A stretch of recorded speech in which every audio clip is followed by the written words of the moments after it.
महाराष्ट्र राज्य पोलीस क्रीडा स्पर्धा ठाणे शहरात आयोजित करण्यात आली असून या कार्यक्रमाच्या समारोपास मुख्यमंत्री देवेंद्र फडणवीस हे उपस्थित राहणार आहेत। या स्पर्धेचं उद्घाटन 27 फेब्रुवारीला उपमुख्यमंत्री एकनाथ शिंदे यांच्या हस्ते होणार असून ठाणे पोलीस आयुक्त आशुतोष डोंबरे यांनी सांगितले आहे। सोमवारी घेण्यात आलेल्या पत्रकार परिषदेमध्ये डोंबरे बोलत होते। या स्पर्धेमध्ये athletics, football, volleyball, handball, basketball, kho kho अशा विविध 18 क्रीडा स्पर्धांचं आयोजन ठाण्यामध्ये करण्यात आलं आहे।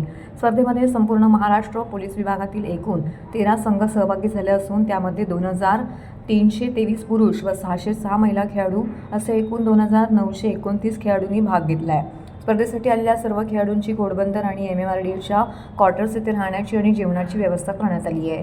स्पर्धकांच्या स्पर्धेच्या ठिकाणी ने-आण करण्याकरिता वाहनांची देखील व्यवस्था करण्यात आली आहे। स्पर्धेचे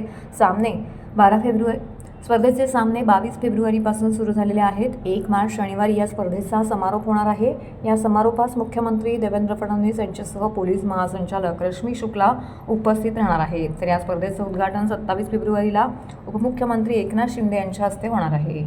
बरेचसे आपल्याकडे नॅशनल इंटरनॅशनल खेळाडू आलेले आहेत। नक्की संख्या माझ्याकडे नाही आता, परंतु भारताच्या पोलीस गेम्समध्ये देखील महाराष्ट्राचा वाटा खूप मोठा असतो आणि बरेचसे खेळाडू महाराष्ट्राचे भारताच्या टीममध्ये देखील आहेत।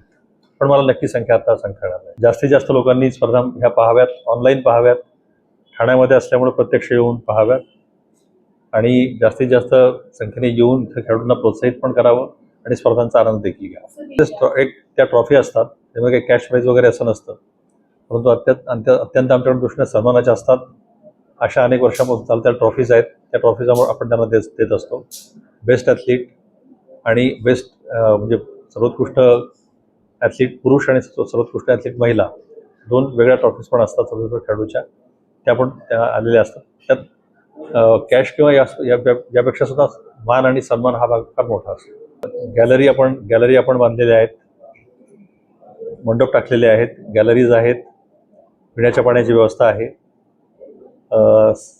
सबसिडाइज रेटमध्ये फ्रूट ज्यूसपासून ते अगदी अल्पोपहाराची व्यवस्था आहे, चहा पाण्याची व्यवस्था आहे।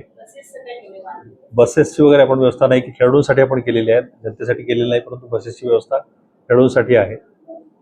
पिण्याचं पाणी मोठ्या प्रमाणामध्ये आहे आणि प्रसाधनगृह वगैरे पुरेशा प्रमाणामध्ये प्रत्येक ठिकाणी आपण उपलब्ध केलेली आहे। त्यांना विनंती करू आपण, त्याप्रमाणे त्यांना विनंती करू आणि जर शक्य असेल तर आपण नक्की करू। पण सध्या जर आपण पाहिलं तर खूप लोक स्वतःच्या वाहनांनी येत आहेत आणि स्पर्धामध्ये तशी येत आहेत, पाहायला खूप लोक येत आहेत। पण ही संख्या अजून वाढली पाहिजे। विशेषतः ठाण्यामध्ये कबड्डी, व्हॉलीबॉल हे खूप लोकप्रिय खेळ आहेत। खो खो परंपरा आहे, ठाण्याची परंपरा पण आहे, राष्ट्रीय आंतरराष्ट्रीय खेळाडूंची परंपरा आहे। या स्पर्धांना खूप मोठ्या प्रमाणात प्रतिसाद मिळतो।